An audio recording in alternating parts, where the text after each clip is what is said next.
evening and welcome to the State Library of Victoria. My name is Peter McMahon. I'm the Director of Digital Strategy here at the Library. Our event tonight is being held on the traditional lands of the Kulin Nation. I would like to acknowledge them as the traditional owners and pay my respects to their elders and to the elders of any other communities who may be here tonight. It's my great pleasure to welcome you to the Policy Pitch, presented by Grattan Institute and the State Library of Victoria. I would particularly like to welcome and acknowledge our speakers for this evening, John Daley, Danielle Wood, Pete Goss, Peter Breadon and Jim Minifie, members of the Library Board of Victoria and Grattan Institute members. I would also like to thank and acknowledge friends of the library who may be here this evening. Friends of the library play a vital role in helping the library acquire and conserve some of its most important collection items, as well as supporting our creative fellows and the library's exhibition program. We are delighted to be partnering with Grattan Institute to present this series. The Policy Pitch, which is held monthly, brings to the library industry leaders who invite discussion about the complex public policy issues that affect the lives of Australians. Clearly, there is much interest in the big policy questions Victorians will need to consider before they vote at the polls on November 29. The title of our discussion this evening is Big Ideas for a Small State, Grattan Views on the Policy Priorities for the Next Victorian Government. I'm very pleased to introduce our participating chair, the CEO of Grattan Institute, John Daley. John is one of Australia's leading public policy thinkers with 20 years' experience in public, private and university sectors. He has worked for ANZ and McKinsey in a career that also includes expertise in law, finance, education and workers' compensation. John is joined by 4 Grattan Institute experts in the fields of tax and budgets, school education, health and productivity growth. Please join me in welcoming John Daley, Danielle Wood, Dr. Pete Goss, Peter Breadon and Dr. Jim Minifie.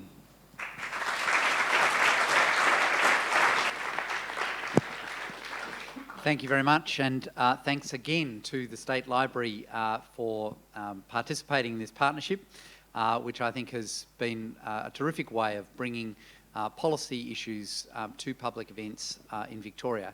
And of course, particularly for this venue, amongst Grattan Institute, this is actually our favourite venue in the entire state for running public events. There are not many places to get a stage with a properly raked audience, and it's a terrific place for these kind of discussions. So as mentioned, I'm joined today by a number of Grattan experts, and let me just give you a quick, brief rundown on their background. So starting on my left,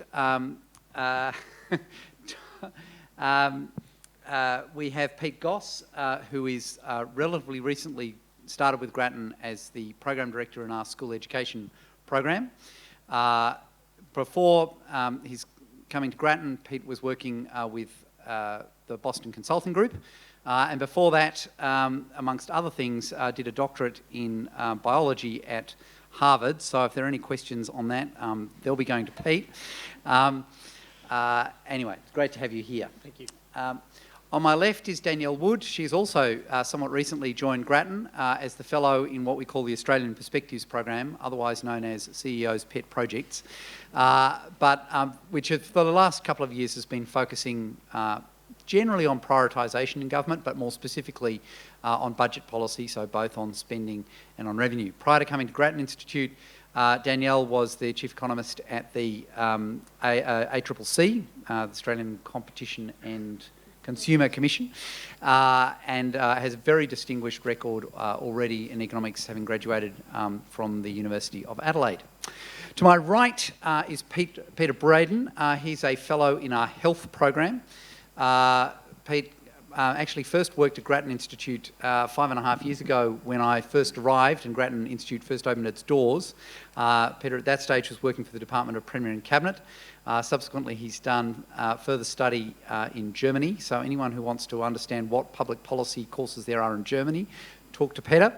But has, for the last couple of years, been focusing on our health program and making an enormous contribution there. And finally, we have Dr. Jim Minifie, who is the Program Director for our Productivity Growth Program.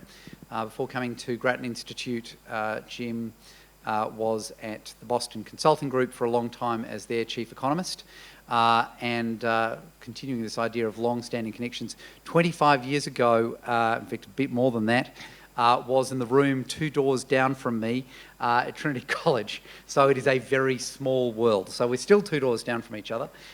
It's great to have you all here. So we have an enormous range of expertise tonight. As you'll have noticed, there is a state election coming on the 29th of November. And what we thought we'd do tonight, a little differently from our normal conversation perhaps in a lot of these policy pitches, talking about a specific Grattan report. Instead, we thought it'd be worthwhile talking about what are the big issues for the state election campaign, or at least what ought to be the big issues. We'll doubtless hear an awful lot of politics. I have a theory which is that in general the quality of policy varies inversely with the length of time till the actual election date.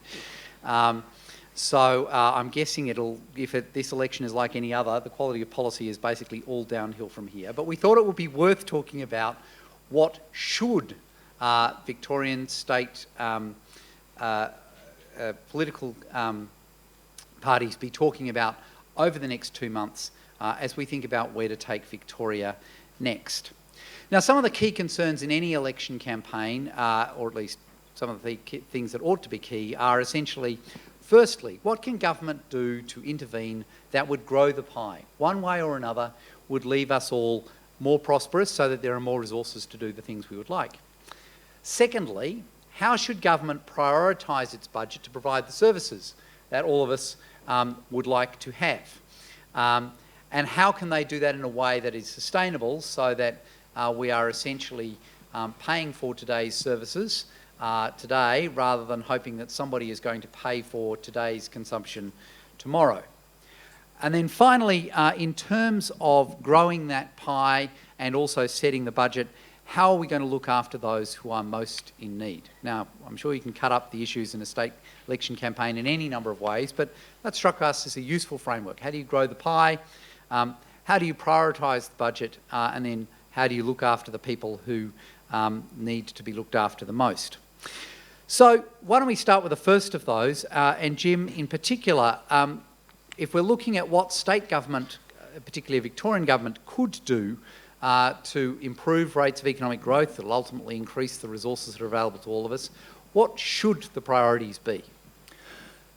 John, let me start with, I think, the one area that state governments really have got huge influence over, and that is urban policy. Projections are for Melbourne's population to grow at about 90,000 a year, almost 1 million every decade for the next few decades.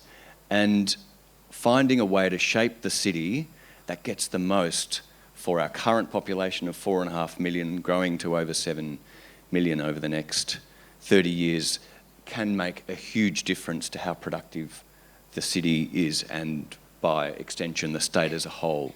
Time to quality jobs and time to services, including education, is just such a huge driver of how much we can deliver to one another, and ultimately that'll get picked up in measured statistics like state income.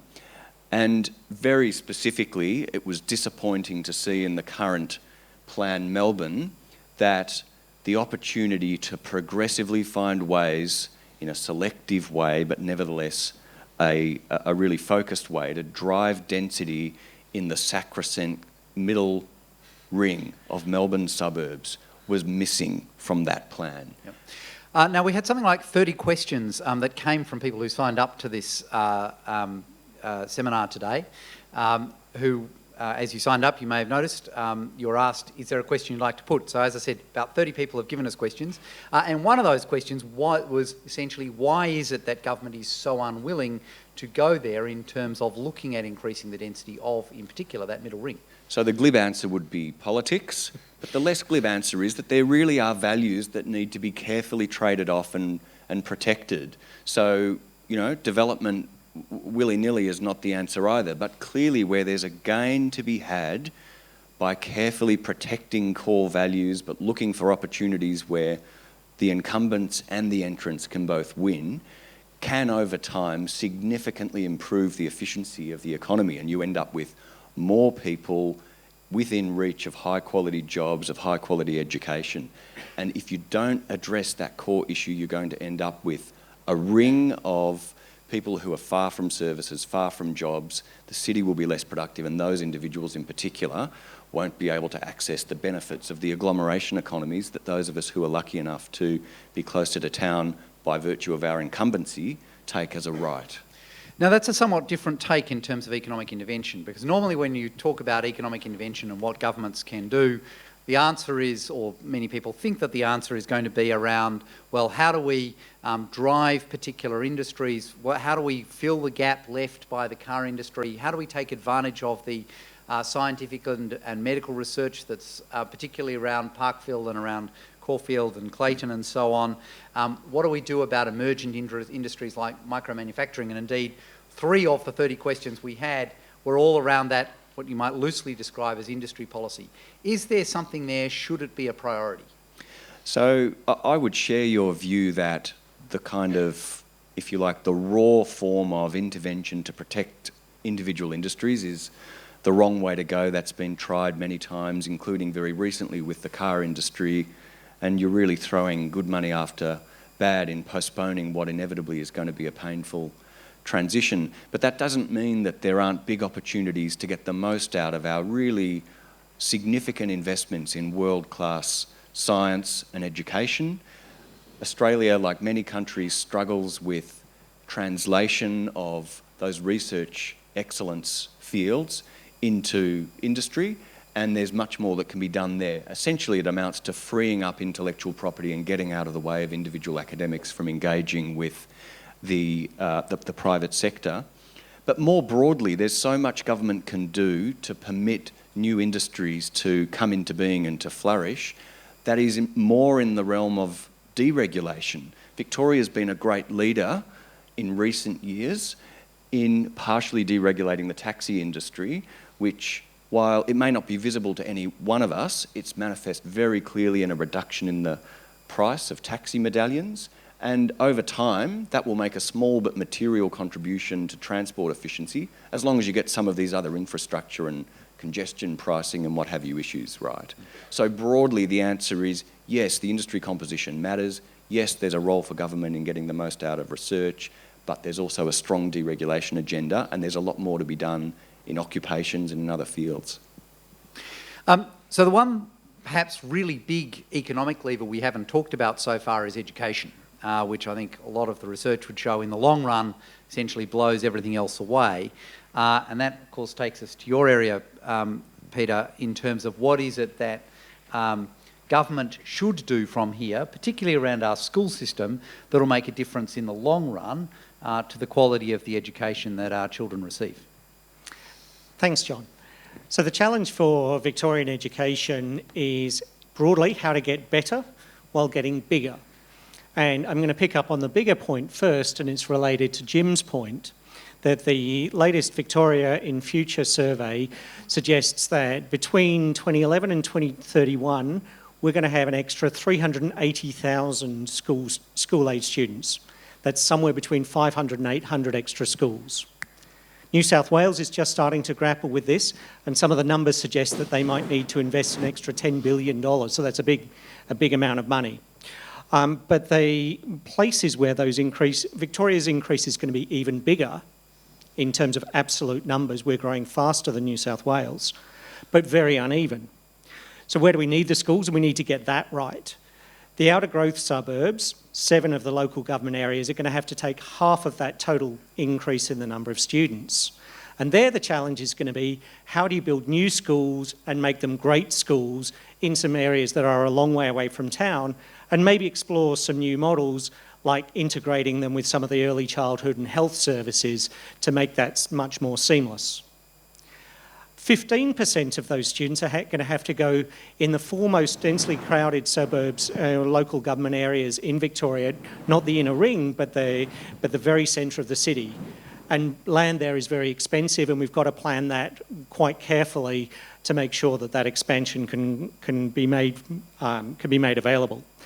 And the remaining third, in the remaining 70 odd local government areas, are going to have pretty low growth, and there you've got an opportunity to trade off. Maybe do we need to allow in some cases, class sizes to increase very slightly. 1 or 2 student increases would free up 5 to 10% of the budget to do other things with. So that's how to get bigger in a smart way. Well, which leads to one of the questions that came through earlier from the audience, which is around, so how do you weigh up this investment in school buildings, as you say, over the medium run, that's quite a lot of money, against investment in support services? It was a great question. So school buildings are necessary, of course, but they don't in themselves improve outcomes. So to get better, I think the number one goal for Victoria is to get literacy, especially reading, right the first time, and to do that for every student. So if you look at some of the NAPLAN results, that would suggest that by year 3, 95% or so of our students are at minimum levels. But actually those minimum levels are set pretty low, and some of the international testing suggests that the number of students who are not at those levels are much higher. And if you don't learn to read early on, then everything else in schooling is hard to catch up with. So that's the first way to get better. I guess in terms of trying to do that, again, one of the questions that came earlier is school leadership seems to make a big difference. What is it that government can do that will improve the quality of school leadership? Yeah, school leadership is critical and it's complex. Its effect on student outcomes is indirect, but when school leaders set high expectations and they manage their staff so that everyone in the school is focused on how do we get every student moving forward as fast as possible, then school leaders can have a tremendous impact. The current Department of Education is very focused on school leaders. They've got a lot of stuff in there.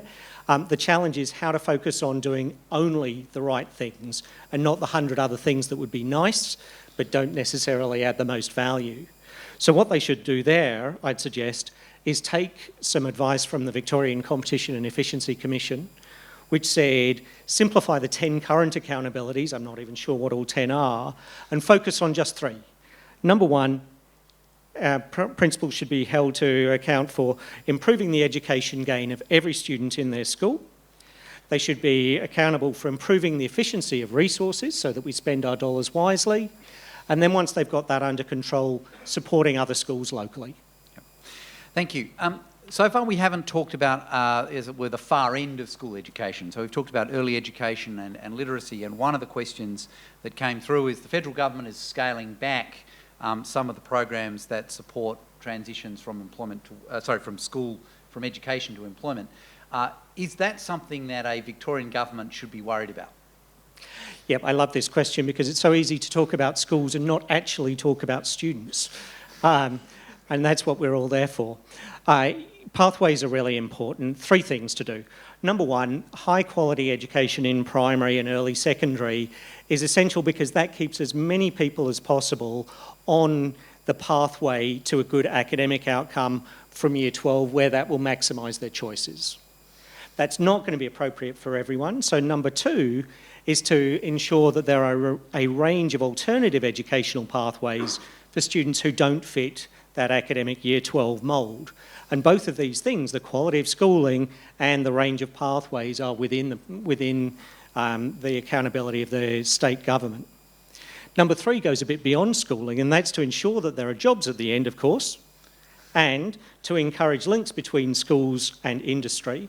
And there are some great pockets and some great examples of that. And I think the state government could do more of those. I think that the slight challenge is that when we think about opportunities to go straight into work and not necessarily to take an academic pathway, we have to make sure that that's the choice of the student and that we're not lowering expectations. We have high expectations, but allow diversity. And then finally, one of the things that we've heard a lot about in Victoria, and indeed are hearing a lot of at the Commonwealth level at the moment, is around school autonomy. Does it make a difference? Should there be this kind of focus? And what kind of autonomy do we want? Thanks, that's a big one. School autonomy can make a difference and can make a positive difference. It can, when done badly, make a negative difference, which is unfortunate. We are hearing a lot about it. You won't hear about it in New South Wales. There they talk about school authority. But Victoria has been on the autonomy path for many years, and frankly, and the government acknowledges this, without yet seeing the consistent gains that we need for all students. And again, it's this issue that many things matter, but the critical thing is to focus on those few things that matter the most and driving really effective implementation. And I think the things that matter most are, can we see that every decision that is given to a school is going to be used in a way that identifies where each student is at in their learning and moves them as quickly forward as is possible. Thank you. Well, so far we've been talking about how to make the pie a bit bigger. That, of course, talking about education, which I think is quite a 22%, is it, of Victorian government expenditure, leads us to actually thinking about the bigger picture of, well, what are all the other things that governments spend money on? And, of course, ultimately, we also need to worry about where the revenue comes from. But, Danielle, where are Victorian government budgets? Are they sustainable? And what do we need to do from here? Well, before I answer that question, which is a big one, I thought maybe just giving people a guide as to, where the money comes from and goes to would be a good idea to give a bit of perspective. So on the expenditure side, the Victorian Government this year will spend about $50 million. Around half of that would be split between health, education and early childhood. Another approximately 30% transport, infrastructure, justice, social services, and then a whole lot of rats and mice. On the revenue side, about a quarter of the revenue comes from Victorian Government taxes, so payroll tax, land tax, almost half from Commonwealth Government grants, including GST distributions, and then the rest is sort of sales of goods or fees for services. So that's sort of the magnitudes that we're talking about. In terms of whether the budget's sustainable, I think, if you look at the most recent, the 2014-15 budget, it does look reasonably healthy over the medium term.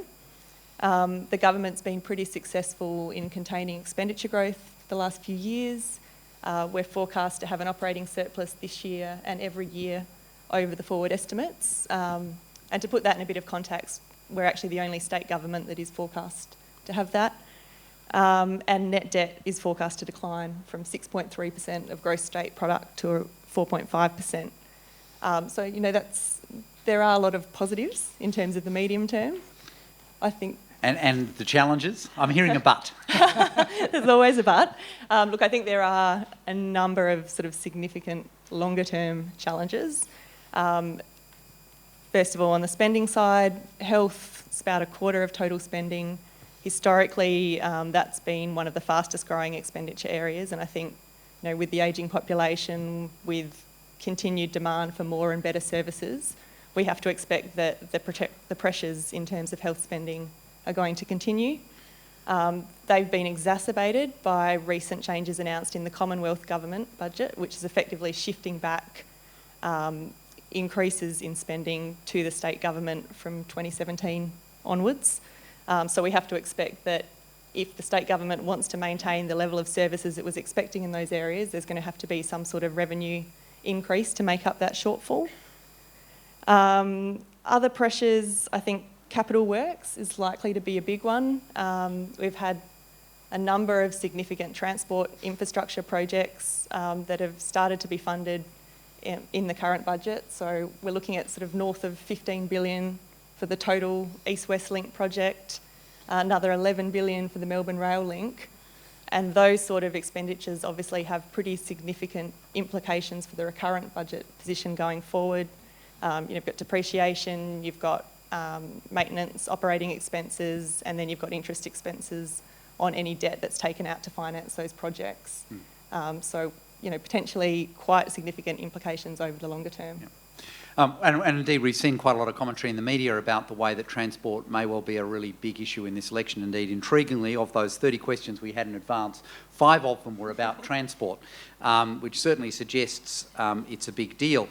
Interestingly, there wasn't a single question about health, even though it's the largest single area of expenditure. Indeed, about 28% of all Victorian state government expenditure goes on health. Peter, given that it is so large, even if it's not necessarily always at the top of people's list of interests, what should be the priorities for an incoming state government in health? Well, I'm personally hurt that no one in the audience seems to have questions about health, but you can make that up to me at the end. So, I mean, what's the context? Danielle's spoken a little bit about this. There's the Commonwealth Government is taking about $2 billion out of health funding to states. That's in the short term. In the longer term, the Commonwealth's also said it's not going to share the growth in hospital costs as they previously were going to do. They've changed indexation as well. So there's some pretty serious long-term cost pressures in health as well. The good news in a way for Victoria is that firstly, the Australian system is not one of the highest costs in the world. And within Australia, Victoria's got the lowest hospital costs. And hospital costs are the most important for the state government. That makes up about 70% of all their health spending. So in a sense, that's great because the costs are relatively under control, but it also means it's harder to make up for that shortfall without cutting access or cutting quality. So that's going to be a challenge that they're going to have to deal with in the short term. Now, we've looked at public hospital costs around Australia and within each state, and we found that after you control for all the legitimate causes of cost differences between different hospitals, even within Victoria, which has a very tight distribution, low average costs, even here, the difference between the highest cost hospital and the lowest cost hospital per patient is still $1,000. Right? And so if you close that gap, even part of it, you can save a couple of $100 million a year. So, we've talked about that before. That's one route they can take to deal with those immediate term cost pressures. The other is that this cost pressure could be a prompt to take on some of the tricky and challenging controversial reforms in hospital cost control and efficiency. We've looked at workforce roles and updating those. So the opportunity to bring in nurse assistants to help take on some of the work that nurses are doing, and having specialised nurses do some of the things that doctors do in special cases or in low-risk cases, things like endoscopies and sedation and so on. So that's another reform the government could pursue. But that's kind of the immediate term issue of dealing with these cost pressures due to some of this pressure from the Commonwealth. But there's also longer term issues. So, I mean, there's limited time, but two that I would sort of think about focusing on. One of the big challenges for the health system overall is how do you join up the parts of the system run by different governments. The primary care setting, where you have your GPs and clinics in the community, and your acute care setting. That's a really big structural challenge for the health system. And I would urge a new Victorian government to sort of look at these new primary health networks that are replacing Medicare locals and say, how can we actively try and drive their mission and shift them and make sure that they partly focus on reducing avoidable admissions to hospital. Right? So why couldn't the Victorian government provide a financial incentive and say, for this area that you look after as a network, if you can reduce the avoidable admissions to hospital, we'll pay you for that. We're saving money, we can provide that incentive, the state government's no worse off, and you start to integrate the incentives between the hospital and the primary care setting. That's just one example in the area of integration. The other thing I think the government should really look at is how to build up the focus on the impact on patients of treatments, right? So Victoria's got a proud history of reform in hospital funding. That's one of the reasons that the costs are low. They can start to use some of those same mechanisms in pricing to look at paying for quality, paying for outcomes, instead of just cost. So there's various models of that around the world. I can talk about that more later. But I think the first thing is to build up the information, start recording what are the outcomes for patients in a systematic way so that we can measure who's getting what kinds of benefits and then factor that into the way the whole system is run. So it's just a few of the big themes that it'd be good for Victoria to look at. Thanks. It is, on the other hand, Peter, a very large challenge. If we look at change in government spending over the last decade or so, remembering that today the Victorian government spends about $50 billion a year. Of that, they've increased health spending in real terms by about $5 billion in the last decade. So something like 10% of Victorian government spending is essentially just the increase. And that appears to be primarily because we're providing more services for a person of a given age. That's true. So, I mean, the question is, people look at the rapid growth in healthcare spending and hospital spending and they project it out and freak out and think, what can we do about it? Is the system sustainable? What major structural change do we need to make? This is part of the debate that underlies at the Commonwealth level, the co-payment proposals and the response to that. Our argument is that while this cost growth is rapid and big, it's gradual, we can plan for it, and that as societies become wealthier, they choose to spend a greater proportion of their GDP on health.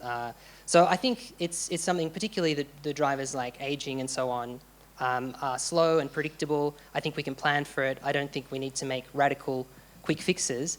But the work we've done has pointed to things like, well, how do you control variation in costs in the system?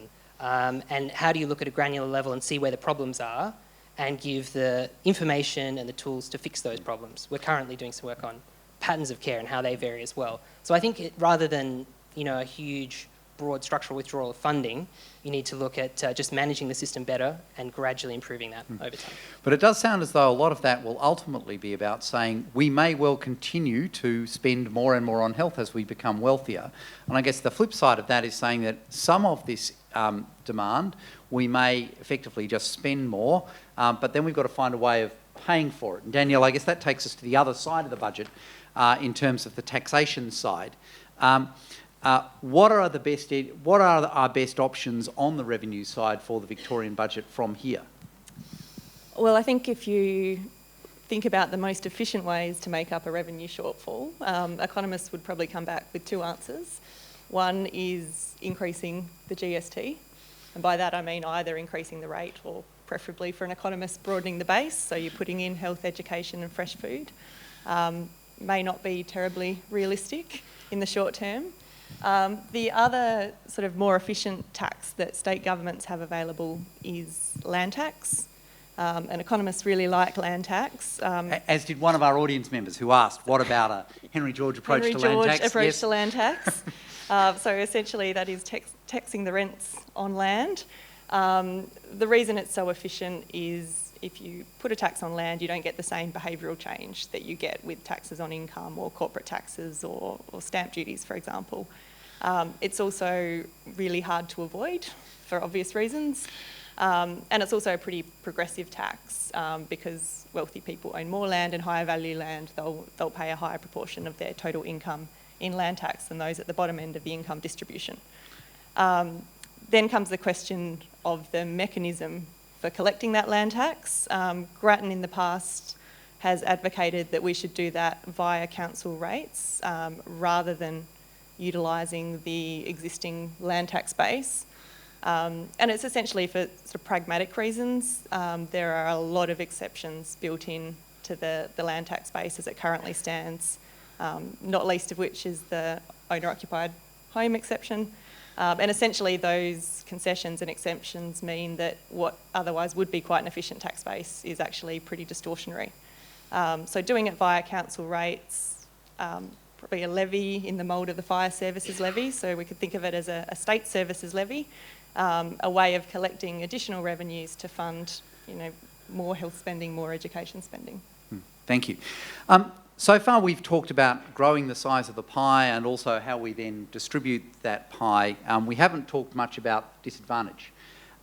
Jim, are we doing enough as a state government, and what should the priorities for a state government, incoming state government, be? So there's different flavours of disadvantage, and if any of you have read the Productivity Commission report on deep and persistent disadvantage, it is very heartrending to see the position of people in a wealthy society who, for various reasons, have had very difficult circumstances, often transmitted intergenerationally. And I think thinking long and hard about how we can reach out to those groups, often with a very, very long time horizon to improve circumstances, should be at the heart of government policy. But that doesn't make the problem easy to solve. It's also not just a state government responsibility. So much of the household tax transfer arrangements obviously occur at the Commonwealth level.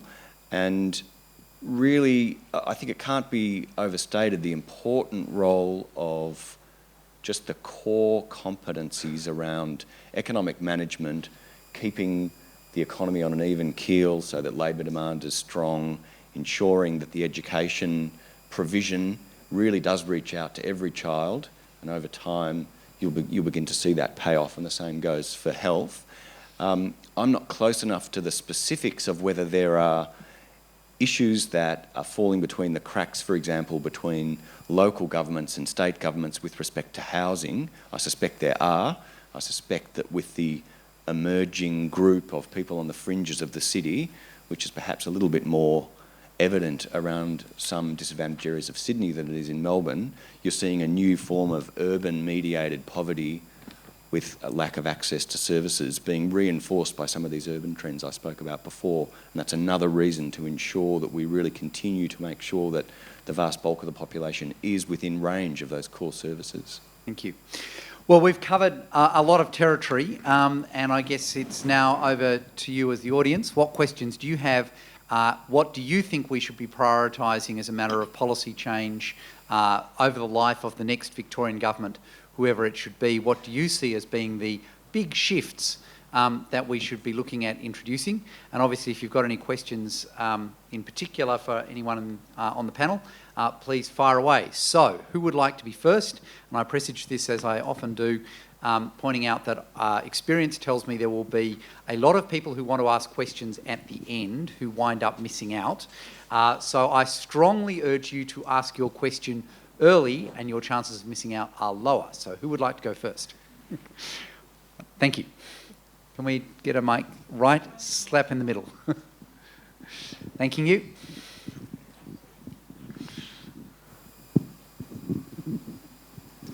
Oh, hi everyone. I'm not sure who will be best to answer this, but recent polling by the Climate Institute found that 71% of Victorians support state government policies to encourage renewable energy. What policies do you think they should be? Jim, do you want to talk about energy, or do you want... So there's no question that we're in a national interregnum, if you like, with respect to appropriate climate change policy. And the last time we had one of those, a number of states did begin to build really a subnational but a supra-state focus on how to decarbonise the economy. I expect that is going to be a priority to the extent that that national gap persists. Now, getting policy that dovetails into whatever's left of national climate change policy is difficult to do when you don't know how much is going to be left. To my mind, a sensible approach would be to try to look for a technology-neutral approach that carves out the trade-exposed sectors and looks as much as you can like a broad-based carbon tax or emissions trading arrangement that covers multiple states. And you could do that fairly sensibly, potentially from a base in the electricity generation sector. But the way that interacts with the renewable energy tariff and the rest of the national scheme means that it's very difficult to act at a state level until there's a little bit more clarity at that national level. Thank you. Can I add to that? I think in the longer term, this is a good point to talk about the importance of science, technology, engineering and mathematics in education, because we need a population that both is able to judge and make up their own minds about these types of issues, and to the extent that we need change in the economy to be able to contribute to that. Thank you. Now there's a question up the back there, and then we'll be coming here.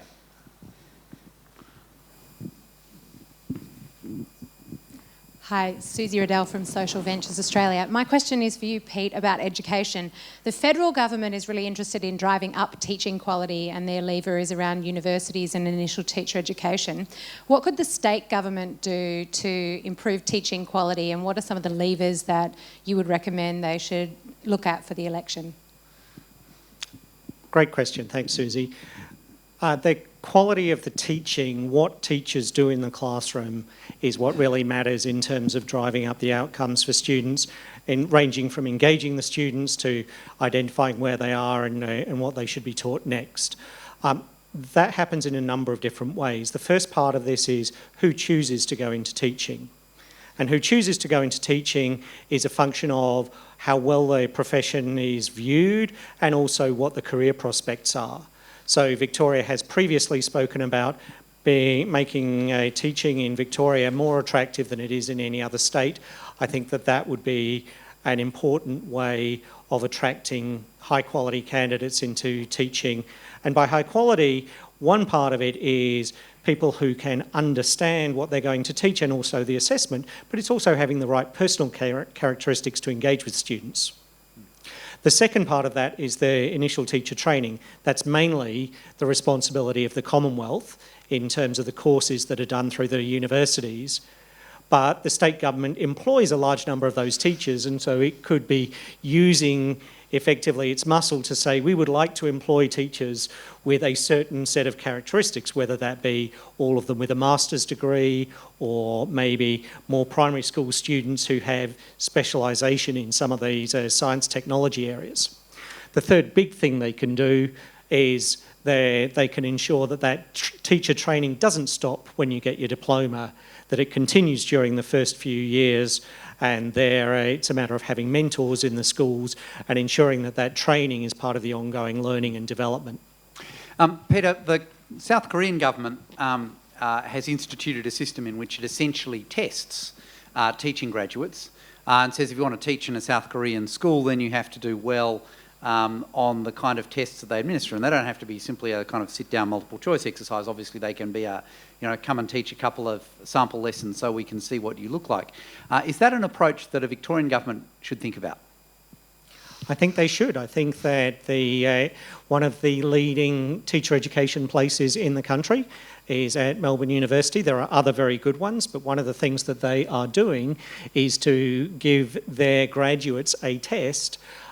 That's not just a test of, is your reading really good, is your literacy really good, and is your numeracy? That's a test of, can you teach students? And the way they do that is they give a student with a challenge and they say, diagnose what the issue is, what are you going to do about it, show me how you're going to do it, and you have to pass that clinical sort of test to show that your teaching is up to scratch. One could add the full South Korean experience is that they then, because they don't have the same federal issues that we do, if there's a university with relatively poor outcomes on that test, they cut their intake by 50% the following year, which is one of those solutions that may be a little radical for Australia, although I suspect it would work. We've got a question up the front here. Nick Rees from the University of Melbourne. Well done, guys, for putting on tonight. Terrific session. My question goes to infrastructure policy. It's a two-parter. First part is how do we create a infrastructure policy decision-making system in this state that can endure the 4-year electoral cycle? And part B is, given we have an infrastructure lag and given we have a rapidly growing population, how do we convince our policymakers that funding infrastructure or containing infrastructure funding to within the budget or from the operating surplus is just not a rational way forward? Maybe if I can talk briefly to that. First of all, Grattan has announced that we're going to essentially open up a transport program starting next year. If there's anyone who deeply wants to be the program director for that program, they should put up their hand very, very quickly because we've started the selection process for it. The second thing, I guess, to remember around infrastructure funding is that first best policy is for state governments to invest a lot of money in genuinely productive infrastructure. Third best policy is for state governments to invest a lot of money in not very productive infrastructure.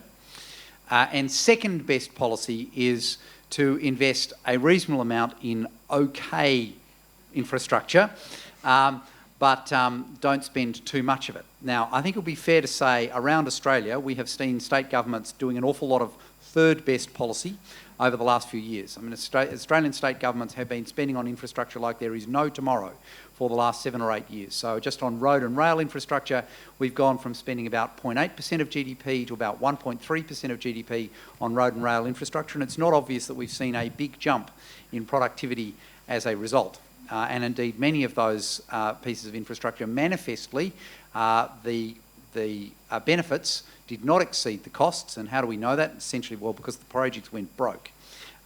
Things like the Cross City Tunnel in Sydney, Clem 7 and so on demonstrably, we didn't pick great projects. And of course, we have a national monument called the Alistair Darwin Railroad to prove that not all infrastructure spending will in fact result in benefits commensurate with the spending.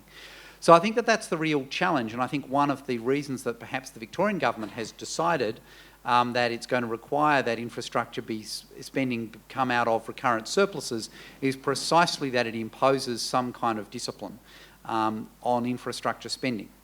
So that's one half of your question, and in a sense that I think is the easy half. The tough part is how do we create a system which much more, which structurally results in much more disciplined infrastructure decisions. And of course we had a thing called Infrastructure Australia, and in the last federal budget, the federal government committed of the new projects that got money for the first time, not a single dollar went to a project that was high priority on the Infrastructure Australia list. So it's not a very encouraging story. You know, we're kind of definitely in category 3 a lot of the time at the moment. I think that the solution is to look at setting up some kind of Infrastructure Victoria body that is genuinely the statutory body set up at, relatively speaking, arm's length from government, full-blown governor and council appointments, and a statutory remit to really look at the benefits and costs of projects, and a statutory remit to make that stuff public. I think this is an area, like so many, where sunlight is a better disinfectant than anything else I can think of. And so I suspect that that would be a good first step. Now that leaves a lot of design questions about exactly what would that body look like, to what extent does it second guess what the Department of Transport does, to what extent does it do its own analysis, and so on. But I suspect that that's the kind of thing we need to build the public consensus that will then drive the political consensus, so we don't continue to have what we have at the moment, which is one party sort of preferring one project, not least because it's the precise project that the other party didn't back.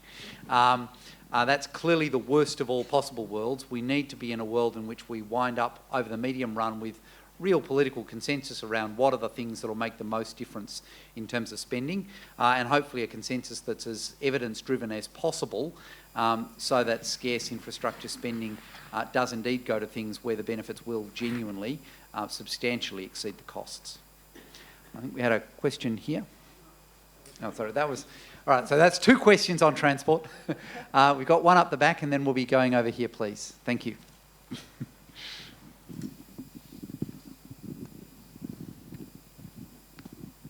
Thanks. I wanted to follow up on some of the comments that Danielle made earlier, in particular these new revenue streams that she noted that governments have available to them. So this was the land tax and expanding the GST. And as Danielle noted, these aren't sort of new ideas, and they're supported by conventional economics. And I have a suspicion that in the bowels of Federal Treasury and State Treasury, there are probably policy papers that talk about implementing them. And yet they aren't implemented. So I'm just sort of curious as to what you guys see as the barriers to tax reform. Look, I think the barriers always come down to the fact that there are winners and there are losers from any reform. So if you talk about state government tax reform, you know, one of the most common proposals you see put forward is this, you know, higher land taxes but lower, you know, inefficient taxes such as stamp duty. The winners from that are clearly, you know, people that would move around a lot, so they'd pay a lot of stamp duty. The losers are people that have a high value house that they want to stay in forever. I think there's sort of a salience issue. So it's, you know, you're getting your annual tax bill, you know it's there, so there's sort of a lot of resistance to that, whereas the people that might not pay the stamp duty probably not going to remember to send their thank you card to the state government for abolishing it. You know, potentially there's also an interesting sort of state-federal issue playing out there as well, which I heard John Freebane raise at a recent lecture, which I thought was quite interesting. And he said, you know, well, the trouble is the state government bears the cost of this type of reform. There's a broader economic benefit. You increase economic growth, that increases collections of income tax and corporate tax, and they go to the federal government. So what he was proposing was sort of a, you know, 1990s national competition policy style payment system whereby the Commonwealth Government would actually compensate the state government for undertaking tax reform and effectively sort of share some of those benefits. Thank you. Question here. There's been Ron Alexi here, Regional Development Victoria. A lot of good discussion and debate about population growth in Melbourne and development of Melbourne. I'm interested in your views about regional development and in particular attracting investment, development and population growth in regional Victoria. Jim, would you like to? So the regions are diverse in Victoria and the industry base is diverse. Some of them are going to thrive when agriculture and aquaculture, mining, forestry thrive. Others are going to thrive when tourism thrives. And so there's no one-size-fits-all answer. It does seem to be difficult to use, if you like, seed government funding to result in sustained, independent, self-sustaining industries where they otherwise wouldn't have been viable. And so that puts some limits on, I guess, the power of government to reshape the regional economy. And so it does come down to looking for opportunities to get out of the way of opportunities that individual regions might have in front of them, and then to look at where there could be public goods that could drive the industries that are going to support activity in those regions. So in particular, Australia and Victoria's had a long and proud history of agricultural R&D. We can't expect individual farmers to do that kind of work, but it leads to a very, very strong, if it's done well, a very strong positive result in the industries that are going to drive those regions. And there can be some similar analogous types of investments across other sectors. And if I can just add to that, I mean, it's worth remembering that governments in Australia have been trying to drive regional growth for the last 120 years, and it hasn't worked yet. And that's essentially because it is very hard for government intervention to move jobs to people. It is far easier for people to move to jobs, and one of the kind of clear features of contemporary economic patterns, not only in Australia but around the world, is essentially economic activity is drifting towards services, and it's drifting towards services in big cities. Or places reasonably close to big cities. So indeed in Victoria we see Bendigo, Ballarat, Geelong as being kind of medium-sized centres within spitting distance of Melbourne, and they're doing quite well. We see small areas small towns that are also within spitting distance of Melbourne, places like Gisborne, Macedon also doing quite well. And then we see areas further away continuing to grow, some of them, so particularly the larger centres, places like Swan Hill, but smaller regional centres essentially shrinking in population terms. Essentially because agricultural productivity is going up, and that's a good thing. So I think that is where we are, and there are two things we can do here. We can either try and push all of that economic water uphill, or we can accept that is the pattern we are likely to see for a long time, given the way that a modern society and a modern economy works. Now, that's a very difficult thing to say politically, that many of these more remote areas are unlikely to grow particularly quickly, but that's the most likely outcome. And really it's a question of how much money are we going to throw at the problem. As I said, we've got 120 years in which most of those programs haven't been evaluated very well. Certainly the long run outcomes are that they haven't done much in terms of shifting the long run pattern, which is for economic activity and populations to essentially move towards very large population centres. Question up the back, and then we'll come to one at the front. Thank you. Thank you. We've spoken a lot about revenue and what government can do to intervene. What about reducing cost? In particular, I'm referring to the public service, not including the emergency services, frontline services, all of that, but the cost of doing business due to bureaucratic red tape is a significant deterrent to the revenue base. So you're not attracting particular sectors or global businesses to the state because of that. How do you see us, getting over that hump? Thank you. Well, maybe we can divide that question into two. Firstly, Danielle, to what extent is this a big budgetary opportunity? And then secondly, Jim, to what extent is this a big productivity growth opportunity in terms of looking at that red tape? In terms of the budgetary opportunity, I mean, I think there has been some fairly substantial cuts in the Victorian Public Service already. So I'm not sure to what extent, it's possible to go further without impacting on service delivery. In terms of cutting red tape, well, that tends to be sort of off-budget benefits, so more to the productivity side, I would say. Yeah. I mean, it's worth remembering that the big money doesn't go to public servants. The big money goes paying nurses and teachers and police. Those are where the big numbers are, and so you can cut an awful lot of public servants, what sounds like big numbers, and yet it's just not a big deal in terms of the budget. But Jim, is there a big red tape opportunity, do you think? It's hard to estimate the size of it, but it's been a long time since it was heavily a core government priority. If you look back to the high water mark of national competition policy, which included regulatory impact evaluations, that era has come back to some degree as part of the COAG process over the last 4 or 5 years, but there's a lot more to be done. Specifically in Victoria, I know there are people in this room who've done work on this topic. There are, as I recall, well over 50 regulators of one type and another in the Victorian sort of apparatus, and there would be a significant opportunity to prune that. The dollar value of that I don't know, but people who run small businesses do say that they run into constraints of different types, and it would almost certainly be a positive to reduce some of that thicket. Yeah. And it's probably worth also remembering there's a local government agenda there too, is that right?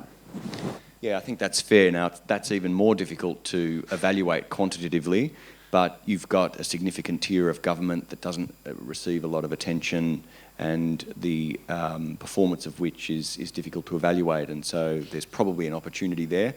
It's a longer term agenda though. Thank you. We had a question here somewhere. No, it's disappeared. Sorry, so we'll have one up the back and then we're going to this lady here, please. If a lot of modern industry, modern economic growth is going to come from service industries and technology, but a lot of technological firms are agglomerating in Silicon Valley or overseas, basically. Apart from employees, Commonwealth responsibility, what can state governments do to encourage entrepreneurs to locate in Australia rather than going overseas? Jim. Yeah, so for those who didn't hear the question, it's about how can you foster innovative firms to locate in Victoria and for innovative firms to thrive in Victoria.